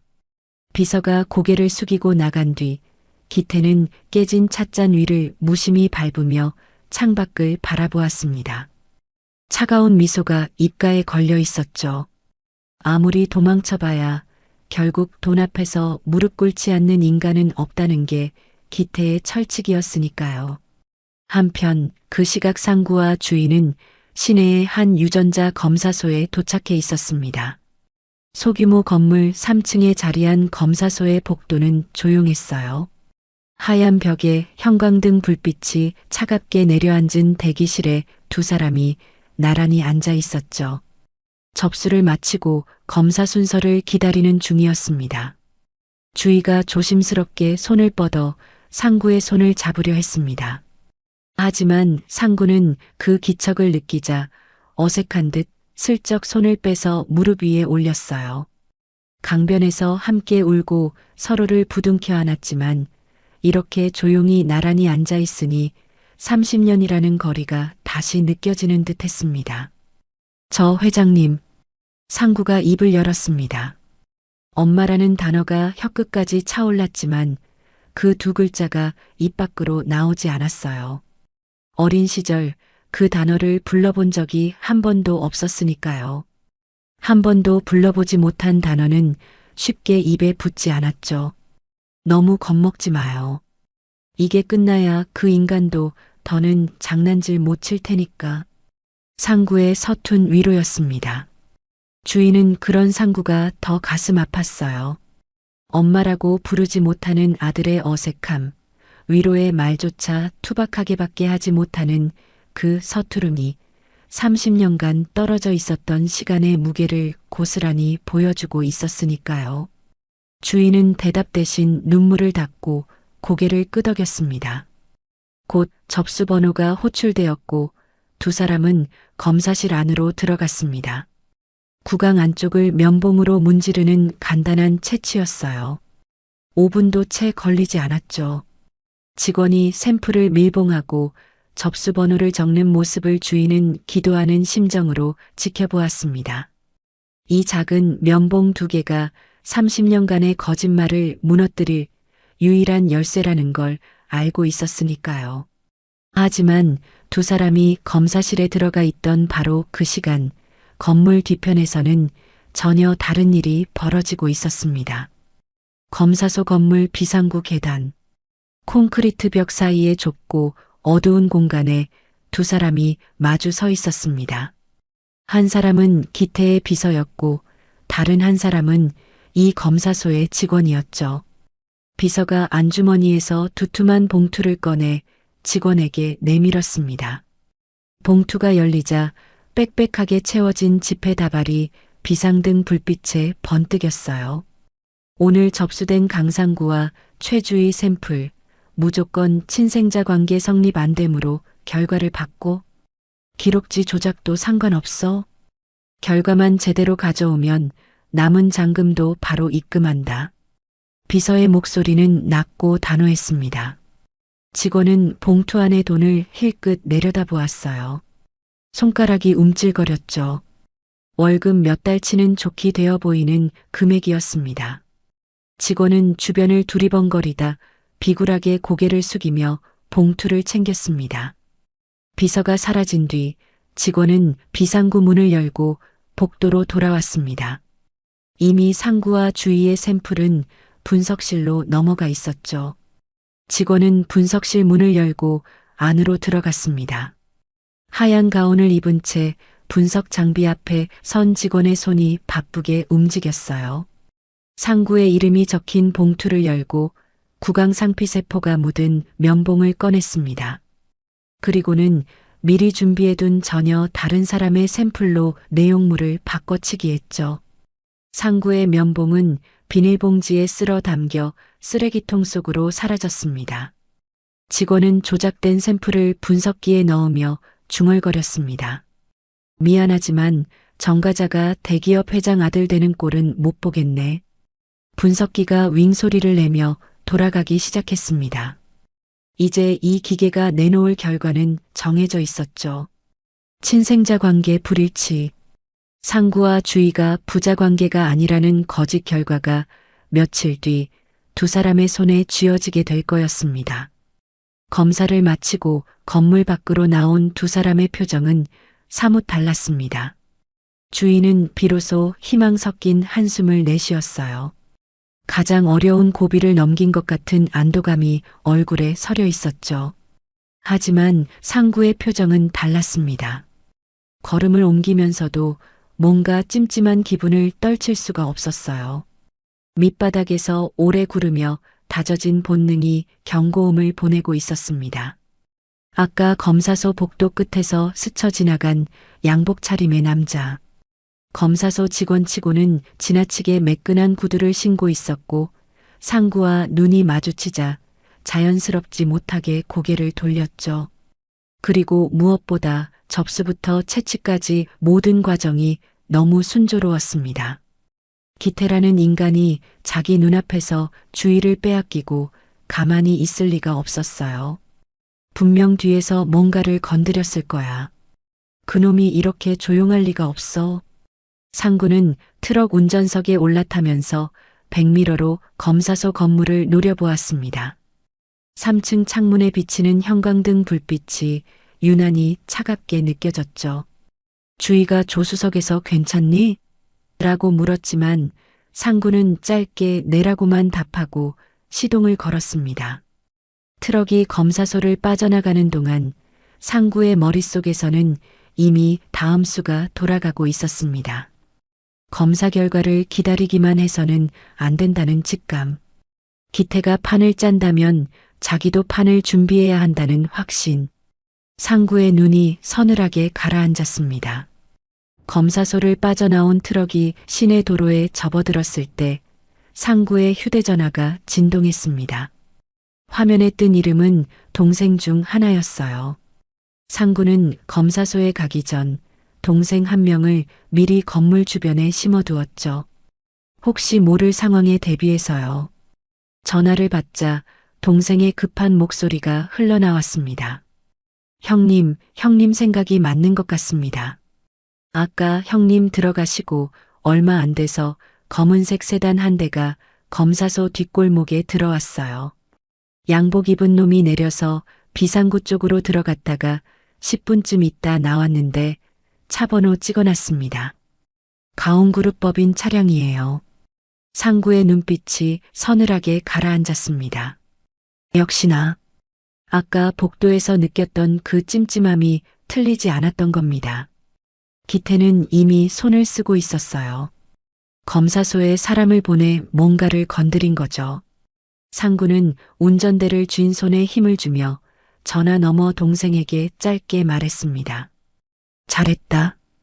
그놈 얼굴도 찍었지? 당연하죠. 얼굴, 차 번호, 들어가고 나온 시간까지 다 찍어놨습니다. 좋아. 그거 절대 날리지 마. 나중에 쓸 때가 있다. 전화를 끊은 뒤 조수석의 주희가 불안한 눈으로 상구를 바라보았습니다. 상구의 표정이 검사소 안에 있을 때와 완전히 달라져 있었으니까요. 상구는 잠시 망설이다가 솔직하게 말했습니다. 회장님, 최 이사가 가만히 있지 않은 것 같습니다. 주희의 얼굴이 하얗게 질렸어요. 아마 며칠 뒤에 나올 검사 결과는 우리가 원하는 게 아닐지도 몰라요. 그 인간이 검사소에 손을 댄 것 같습니다. 주희의 손이 무릎 위에서 떨리기 시작했습니다. 겨우 희망을 품었는데 그 희망마저 기태에게 빼앗기게 되는 건가? 주희가 떨리는 목소리로 물었죠. 그러면 어떻게 하니? 검사 결과가 조작되면 우리는... 회장님, 상구가 주희의 말을 조용히 끊었습니다. 그리고 전방을 응시한 채 단호한 목소리로 말했어요. 저 인간들이 판을 짰으면 우리는 그 판을 뒤집으면 됩니다. 제가 방식대로 한 번 더 움직여 볼게요. 상구는 트럭을 도심 외곽의 한적한 주차장으로 돌렸습니다. 주차장 한쪽 구석에 트럭을 세우고 동생에게 다시 전화를 걸었죠. 이번에는 다른 동생이었습니다. 채취 키트 구해놨냐? 가져와. 지금 바로. 30분쯤 지나자 오토바이 한 대가 주차장으로 들어왔습니다. 동생이 건넨 것은 밀봉된 구강 채취 키트 2세트였어요. 인터넷에서도 살 수 있는 일반 검사 키트였지만 상구에게는 이것이 마지막 보험이었습니다. 상구는 트럭 실내등을 켜고 키트를 펼쳤습니다. 희미한 불빛 아래서 2개의 면봉과 밀봉 봉투가 보였죠. 아무도 모르는 곳에 하나 더 의뢰할 겁니다. 이번에는 최 이사가 손댈 수 없는 곳으로요. 대학 병원 2군데에 따로 보낼 거고 제 동생들이 직접 병원에 가서 접수부터 분석까지 기계 앞을 지키게 할 겁니다. 주인은 상구의 말에 고개를 끄덕이며 입을 벌렸습니다. 상구가 새 면봉으로 주위의 구강 안쪽을 조심스럽게 채취했어요. 그 다음 자기 것도 채취해서 각각 별도의 봉투에 밀봉했죠. 봉투 위에 번호만 적고 이름은 쓰지 않았습니다. 누구의 샘플인지 외부에서는 알 수 없도록 하기 위해서였어요. 상구는 밀봉된 봉투 2세트를 동생에게 건네며 말했습니다. 각각 다른 동생이 직접 가서 접수해. 접수할 때 내 이름이나 회장님 이름 절대 쓰지 마. 번호로만 접수하고 결과 나올 때까지 한 놈이 병원 로비에서 지키고 있어. 누가 접근하든 절대 눈 떼지 마. 동생이 봉투를 받아들며 고개를 끄덕였습니다. 오토바이가 주차장을 빠져나가는 뒷모습을 바라보며 상구는 속으로 생각했죠. 기태가 아무리 돈으로 사람을 매수해도 대학병원 2곳을 동시에 손댈 수는 없을 거라고. 설령 한 곳이 뚫리더라도 다른 한 곳이 살아있으면 진실은 지켜진다고. 며칠이 흘렀습니다. 상구는 주위를 동생 한 명이 관리하는 작은 원룸에 머물게 했어요. 저택으로 돌아가면 기태의 소나기에 다시 잡힐 테니까요. 주인은 난생 처음 겪어보는 좁고 낡은 방이었지만 기태의 저택보다 이곳이 더 편하다고 했습니다. 적어도 여기에는 자기를 감시하는 눈이 없었으니까요. 그리고 예상대로 기태에게서 연락이 왔습니다. 주희의 휴대전화가 울렸을 때 상구도 옆에 있었어요. 주희가 전화를 받자 기태의 목소리가 흘러나왔습니다. 차분하고 여유로운 승리를 확신하는 사람의 목소리였죠. 회장님, 유전자 검사 결과가 나왔습니다. 주희의 손이 떨리기 시작했어요. 마음이 아프지만 사실대로 말씀드리겠습니다. 그 청년은 회장님과 아무런 혈연 관계가 없는 것으로 확인되었습니다. 회장님을 이용하려 한 사기꾼이 맞았던 거예요. 주희의 얼굴에서 핏기가 빠졌습니다. 검사 결과가 조작될 거라고 상구에게 미리 들었는데도 막상 기태의 입에서 그 말이 나오니 가슴이 무너지는 것 같았어요. 기태는 거기서 멈추지 않았습니다. 곧 주주총회가 열립니다. 그 자리에서 모든 사람 앞에 이 결과를 공개하고 이 소동을 깨끗이 마무리하겠습니다. 회장님도 참석해 주셔야 합니다. 전화가 끊긴 뒤 주인은 손을 떨며 상구를 바라보았습니다. 눈에 눈물이 그렁그렁 맺혀 있었죠. 상구는 아무 말 없이 품 안에서 서류 봉투 하나를 꺼냈습니다. 아직 뜯지 않은 봉투였어요. 대학병원에서 도착한 것이었지만 상구는 일부러 열어보지 않고 있었습니다. 기태 씨가 주주총회에서 판을 벌이겠다면 우리도 거기서 뒤집으면 됩니다. 상구의 목소리에는 떨림이 없었습니다. 조용하지만 단단한 결전을 앞둔 사람의 목소리였죠. 주주총회 당일 아침이 밝았습니다. 상구는 동생이 구해다 준 검은색 수트를 입고 거울 앞에 섰습니다. 평생 작업복과 낡은 점퍼만 걸쳐왔던 사람이 처음으로 정장을 입은 거였어요. 거울 속에 자기 모습이 낯설었습니다. 시멘트 가루 대신 매끄러운 천이 어깨를 감싸고 안전화 대신 깔끔한 구두가 발을 감쌌죠. 하지만 얼굴은 그대로였습니다. 광대뼈의 오래된 흉터도 왼쪽 눈 밑의 작은 점도 밑바닥에서 구르며 새겨진 모든 흔적이 고스란히 남아 있었어요. 상구는 거울 속 자기 눈을 똑바로 바라보았습니다. 품 안에는 동생들이 밤새 확보한 영상이 담긴 USB가 있었고 그 옆에는 대학병원에서 온 아직 뜯지 않은 서류 봉투 2개가 나란히 들어 있었죠. 상구는 그것들을 수트 안주머니에 깊숙이 집어넣었습니다. 이제 돌려받으러 갑시다. 뺏긴 내 이름 그리고 우리 어머니의 30년.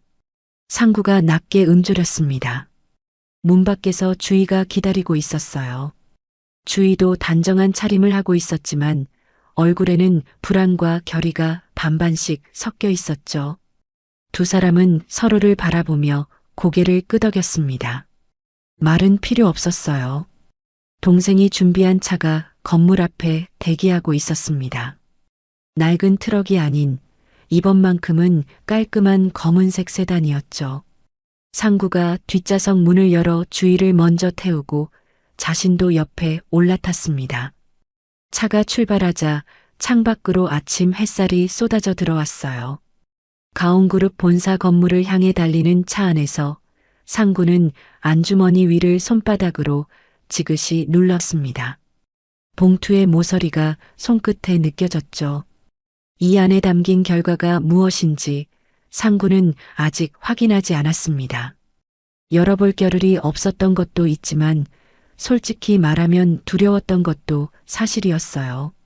만약 이 결과마저 자기가 원하는 답이 아니라면 그때는 정말 모든 게 끝이니까요. 하지만 상구는 고개를 들었습니다. 앞 유리 너머로 가온그룹 본사의 거대한 건물이 점점 가까워지고 있었어요. 결전의 무대가 눈앞에 있었습니다. 가온그룹 본사 25층 대회의실. 통유리 너머로 서울 도심이 한눈에 내려다 보이는 이 방은 평소 이사회나 중요한 의결이 있을 때만 열리는 곳이었습니다. 오늘 이 방의 문이 활짝 열려 있었죠. 길게 늘어선 회의 탁자 양편으로 수십 명의 주주들이 빼곡히 앉아 있었고 뒤편에는 초청받은 기자들이 카메라와 녹음기를 꺼내놓고 있었습니다. 임시 주주총회. 기태가 직접 소집한 자리였어요. 단상 위에 선 기태는 완벽했습니다. 깔끔하게 빗어넘긴 머리, 흠 하나 없는 감색 수트, 금태 안경 너머로 빛나는 자신감. 기태는 주주들의 얼굴을 천천히 훑어보며 여유롭게 입을 열었습니다. 존경하는 주주 여러분, 오늘 긴급히 자리를 마련한 이유를 말씀드리겠습니다. 기태의 목소리는 낮고 묵직했어요. 마이크를 통해 회의실 구석구석까지 울려 퍼졌죠.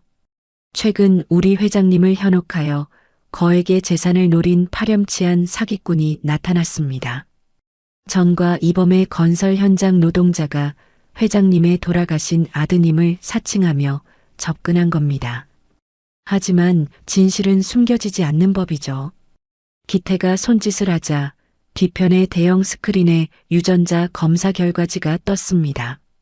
화면 가득 채운 글씨 중에서 단 한 줄이 빨갛게 표시되어 있었어요.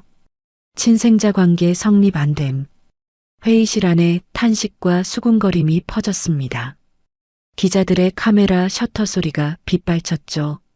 기태가 고개를 돌려 회의실 앞줄에 앉아 있는 주희를 바라보았습니다. 주희는 창백한 얼굴로 두 손을 무릎 위에 포갠 채 꼼짝도 하지 않고 있었어요. 기태가 부드러운 척 목소리를 낮추며 말했습니다. 회장님, 이제 그만 고집을 내려놓으십시오. 마음이 약해지셔서 사기꾼에게 속으신 겁니다. 정신 건강도 우려되는 상황이니 경영 일선에서 잠시 물러나시는 게 어떻겠습니까? 기태의 비서가 서류 한 장을 주희 앞에 내밀었습니다. 경영권 위임 동의서. 사인 한 번이면 가온그룹의 모든 권한이 기태에게 넘어가는 종이었죠. 기태는 주주들의 시선을 의식하며 안타까운 표정을 지었지만 그 눈 속에는 30년간 기다려온 순간이 코앞에 왔다는 탐욕이 번뜩이고 있었습니다. 주희의 손이 떨리고 있었습니다. 펜을 잡아야 하는지 거부해야 하는지 수십 쌍의 눈이 자기를 내려다보는 이 자리에서 유전자 검사 결과까지 아니다라고 나온 마당에 무슨 말을 할 수 있겠어요. 주희의 손가락이 펜 쪽으로 천천히 뻗어갔습니다. 바로 그 순간이었습니다. 쾅! 회의실 뒷문이 벽에 부딪힐 만큼 거칠게 열렸습니다. 모든 시선이 일제히 뒤로 쏠렸죠. 문 앞에 한 사내가 서 있었습니다. 상구였어요. 하지만 지금까지의 상구가 아니었습니다. 시멘트 가루가 앉은 작업복도 낡은 안전화도 아니었어요. 몸에 딱 맞는 검은색 수트에 넥타이까지 맨 상구가 곧은 허리로 회의실 안을 똑바로 바라보고 서 있었습니다. 얼굴의 흉터는 그대로였고 손은 여전히 거칠었지만 눈빛이 달랐어요. 밑바닥에서 올라온 사람의 서슬 퍼런 각오가 그 눈 안에 가득 차 있었죠. 상구의 뒤로 동생 넷이 나란히 서 있었습니다. 한 명은 카메라를, 한 명은 노트북을 들고 있었어요. 기태의 미소가 얼어붙었습니다. 당장 이 정과자를 끌어내. 기태가 소리쳤습니다. 경비 2명이 상구 쪽으로 달려갔지만 상구는 눈길도 주지 않았어요. 대신 입을 열었죠. 마이크 따위 없어도 회의실 끝까지 울리는 공사 현장에서 단련된 우렁찬 목소리였습니다. 사기극은 그쪽이 전문인 것 같은데 최 이사님. 그 한마디에 회의실이 쥐 죽은 듯 조용해졌습니다. 경비원들도 멈칫했어요. 기자들의 카메라가 일제히 상구에게로 돌아갔죠. 상구는 주머니에서 USB 하나를 꺼내 들었습니다. 검은색 몸체에 하얀 테이프가 감긴 아무것도 아닌 것 같은 물건이었어요. 하지만 기태의 눈이 그 USB를 보는 순간 미세하게 흔들렸습니다. 이거 한번 틀어보시죠. 상구가 USB를 회의실 제어실 직원에게 건넸습니다. 직원이 망설이자 주주 한 명이 틀어봐라고 말했고 곧 대형 스크린의 화면이 바뀌었어요. 영상이 재생되었습니다. 화질은 좋지 않았지만 내용은 선명했어요. 검사소 비상구 계단. 콘크리트 벽 사이의 좁은 공간에서 양복 입은 남자가 흰 가운을 입은 직원에게 두툼한 봉투를 건네고 있었죠. 상구의 동생이 찍어둔 그 영상이었습니다. 음성까지 잡혀 있었어요.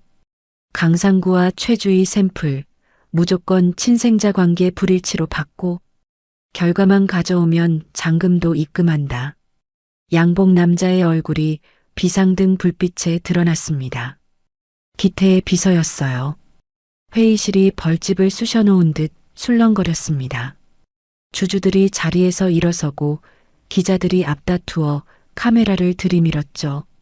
기태의 얼굴이 시뻘겋게 달아올랐습니다. 이건 조작이야. 저놈이 만들어낸 가짜 영상이라고.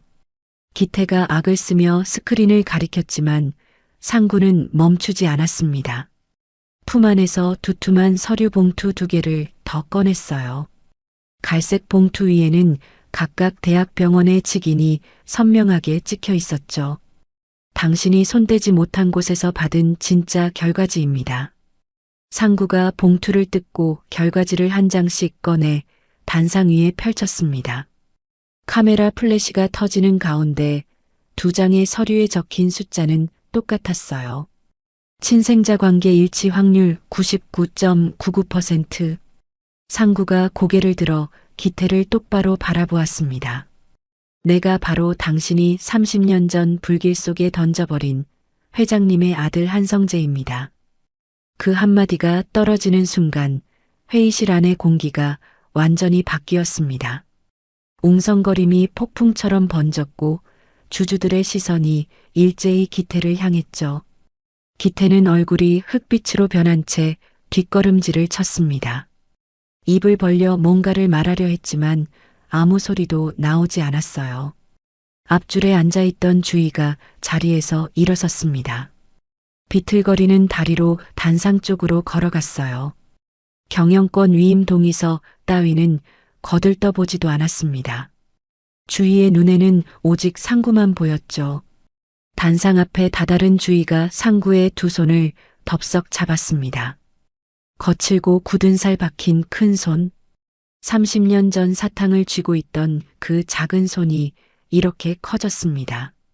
주희의 눈에서 참아왔던 눈물이 줄줄 흘러내렸어요. 내 아들이 맞습니다. 한성재. 그 울음소리가 마이크에 실려 회의실 전체에 퍼졌습니다.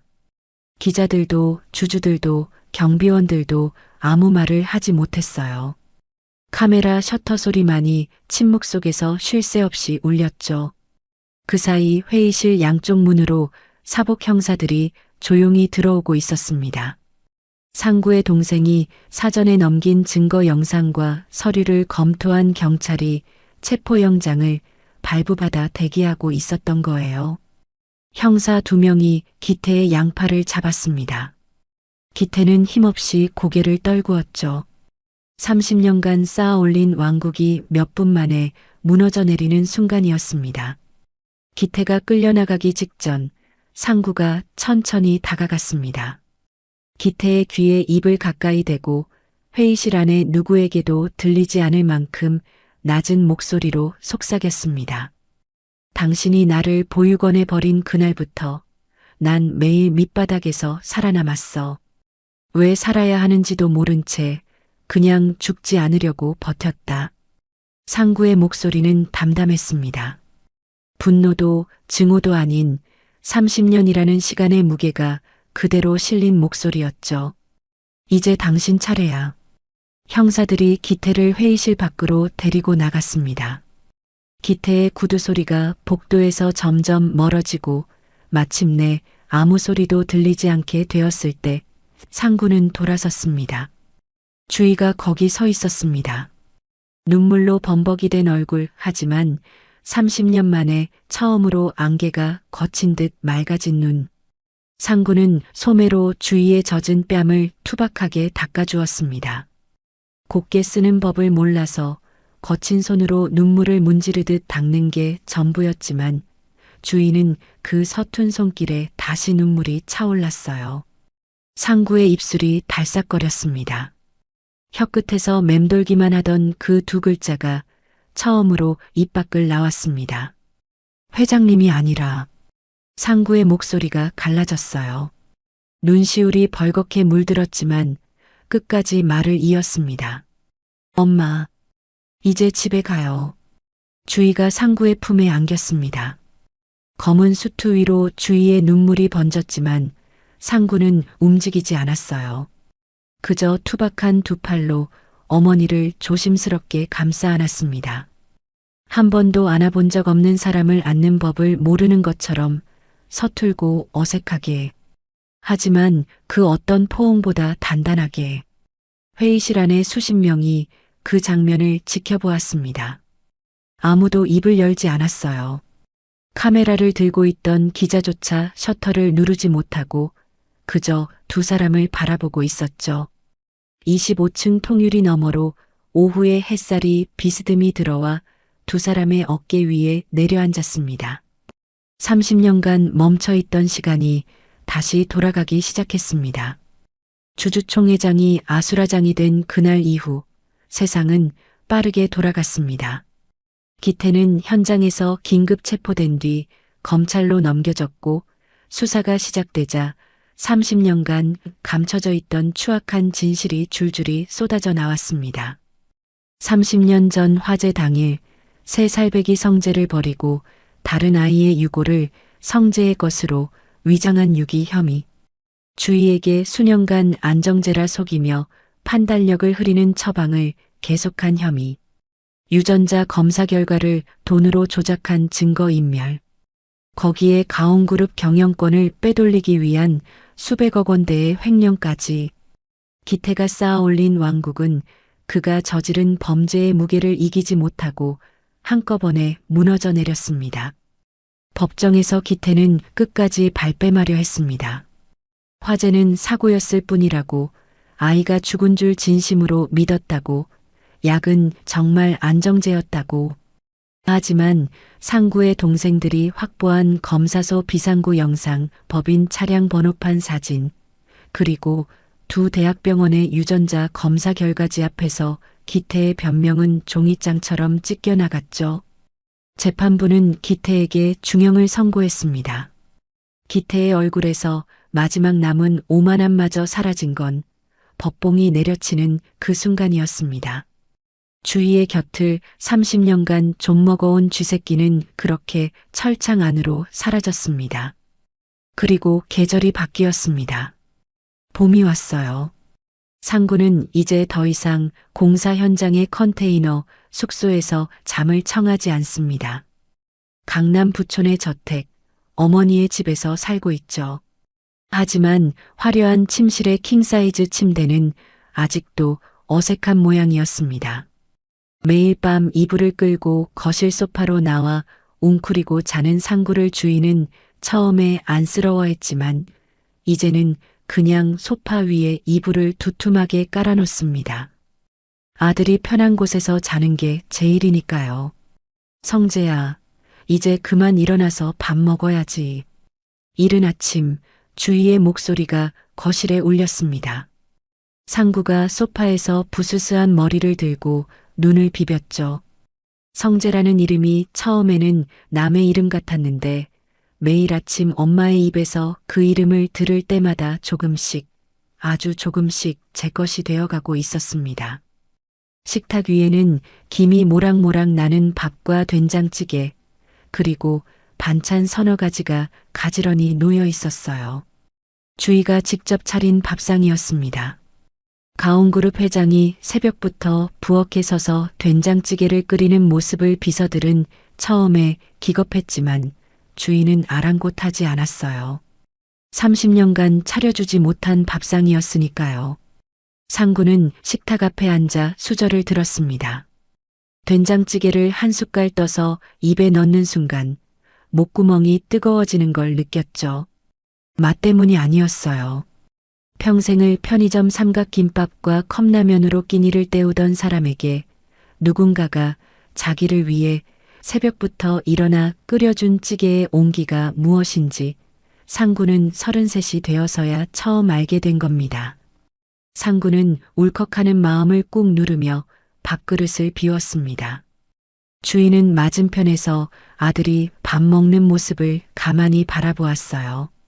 그것만으로도 눈물이 차올랐지만 오늘은 참았습니다.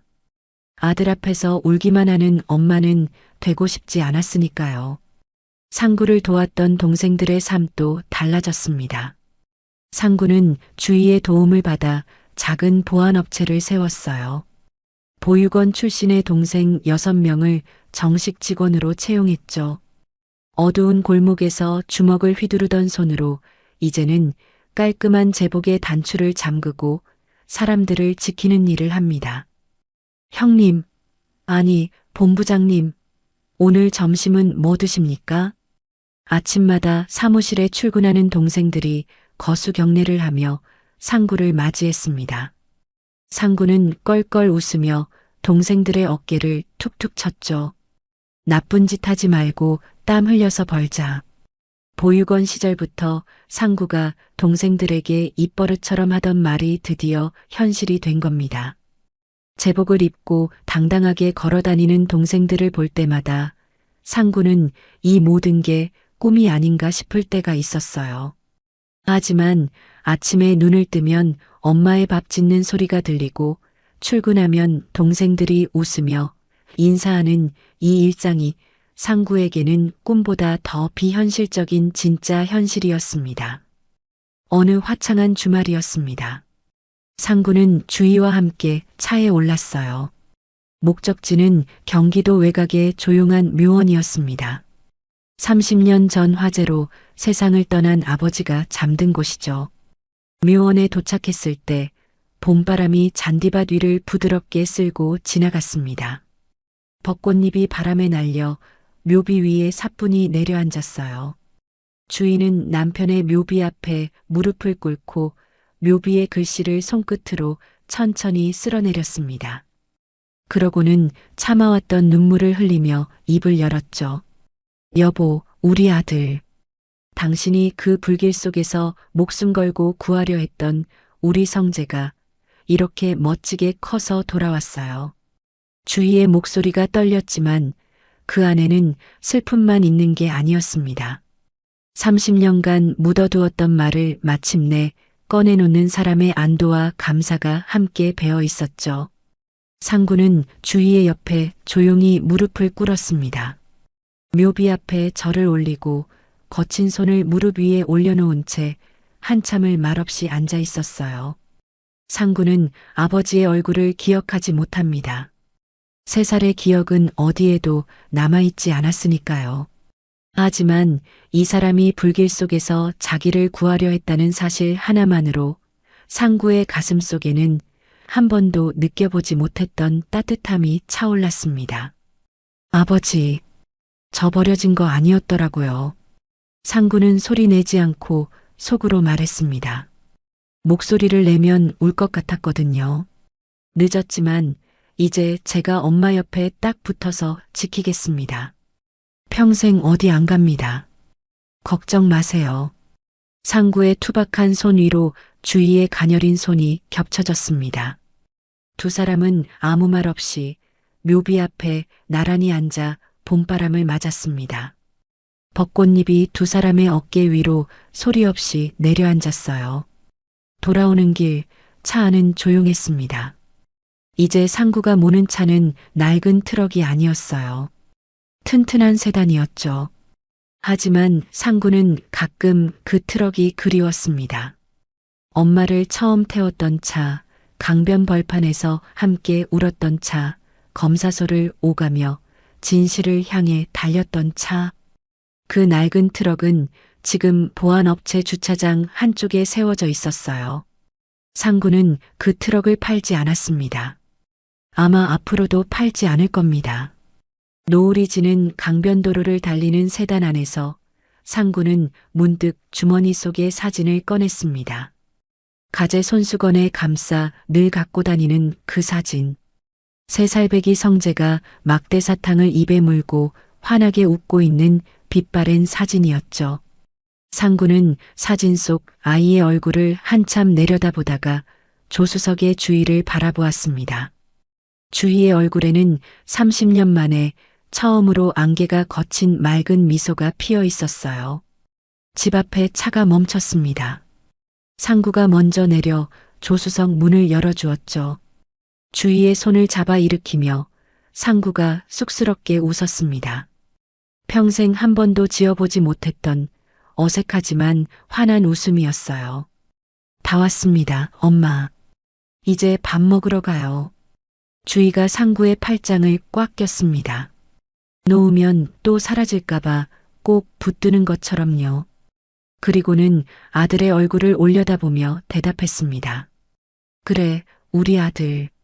어서 들어가자. 현관까지 이어지는 돌길 위로 두 사람의 그림자가 나란히 길게 늘어졌습니다. 노을빛이 그 그림자를 따뜻하게 물들였어요. 길었던 겨울이 끝나고 30년 만에 찾아온 진짜 봄이었습니다. 문이 닫혔습니다. 안에서 밥상 차리는 소리와 웃음소리가 새어나왔어요. 그것으로 충분했습니다. 이 이야기를 만들면서 계속 한 가지 생각이 맴돌았습니다. 만약 상구가 그날 그 지갑을 그냥 지나쳤다면 이 두 사람은 영영 만나지 못했을 거라는 거죠. 30년이라는 시간, 누군가가 만들어낸 거짓말. 그 모든 벽보다 강했던 건 결국 엄마가 지갑 속에 품고 다닌 사진 한 장이었습니다. 포기하지 않은 어머니의 마음이 끝내 아들을 되찾았고 끊어졌던 30년의 시간이 다시 이어졌습니다. 살다 보면 우연처럼 보이는 순간이 사실은 운명의 시작일 수 있는 것 같아요. 오늘의 이야기가 공감되셨다면 구독과 좋아요 한 번씩만 부탁드릴게요. 더 좋은 이야기로 인사드리겠습니다. 인생나날이었습니다.